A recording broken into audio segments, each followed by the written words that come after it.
The Canadian press just trotted out British citizen Moazam Beg to defend Justin Trudeau's $10.5 million payout to convicted terrorist Omar Khadr.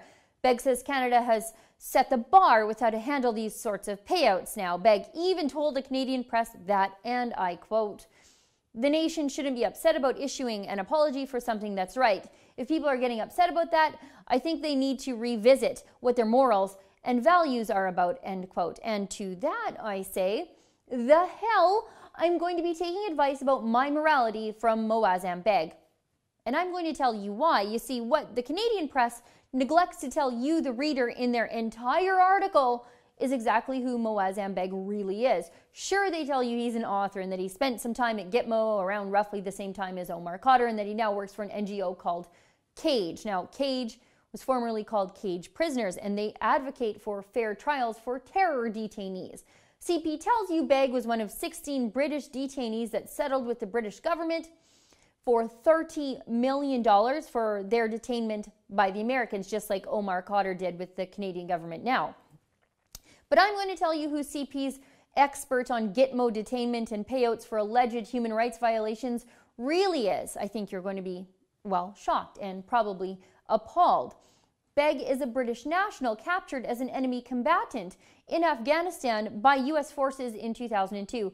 Beg was held in Guantanamo for 3 years, and while he was there, he alleges he was tortured. Now, the U.S. Department of Defense investigated Beg's claims on 3 separate occasions and found no evidence to support any of his claims that he had been subject to any forms of torture. Just like Omar Khadr, Beg was never tortured. Beg just made it all up.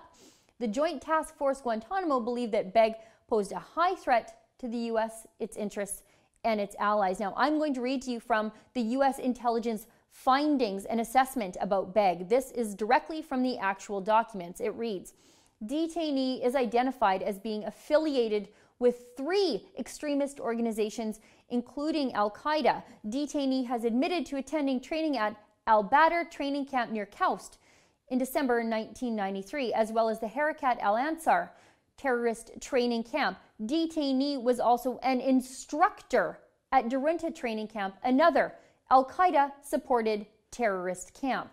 The detainee has been associated with a senior Al-Qaeda financier, as well as other key suspects currently under investigation by U.S. authorities.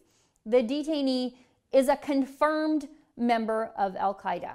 All of that I just read you, it went unmentioned by the Canadian press in their article. Beg is an unrepentant Taliban supporter. That's why he was in Afghanistan to be ultimately captured by the American forces there. Beg once said, "We have to negotiate with Al-Qaeda," and he said the Taliban were better than anything Afghanistan has had in the past 25 years. Beg once said the Taliban made some modest progress in social justice and upholding pure old Islamic values forgotten in many Islamic countries. I could go on and on about this guy. Beg once called Osama bin Laden misunderstood. Beg was arrested in 2014 twice for connections to terror in Britain and ultimately released, sadly released.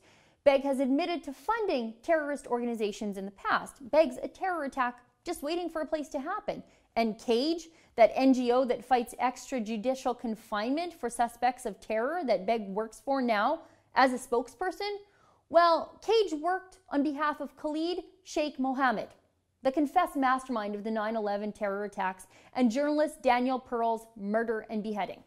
CAGE's research director, Asim Qureshi, described Jihadi John, the British national named Mohammed Emwazi, who was featured beheading people in ISIS videos, as kind, gentle, and a beautiful young man. Qureshi also blamed the UK intelligence services for Jihadi John becoming radicalized.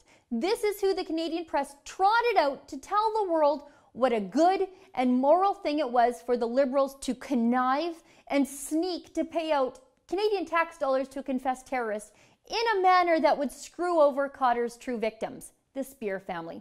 CP actually found an admitted funder of terrorism to applaud funding a terrorist. I can't make this stuff up. And CP thought no one would notice. Well, I noticed their fake half-assed news. It was a Google search away. Even if you'd never even heard of Moazam Beg before, you could just Google him and see it all.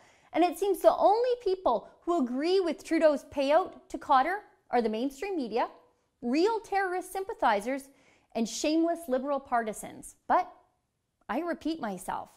For the Rebel.media, I'm Sheila Gunn-Reid. Muslim refugees, well, they're well taken care of by the UN, by Angela Merkel, by Justin Trudeau, by the media.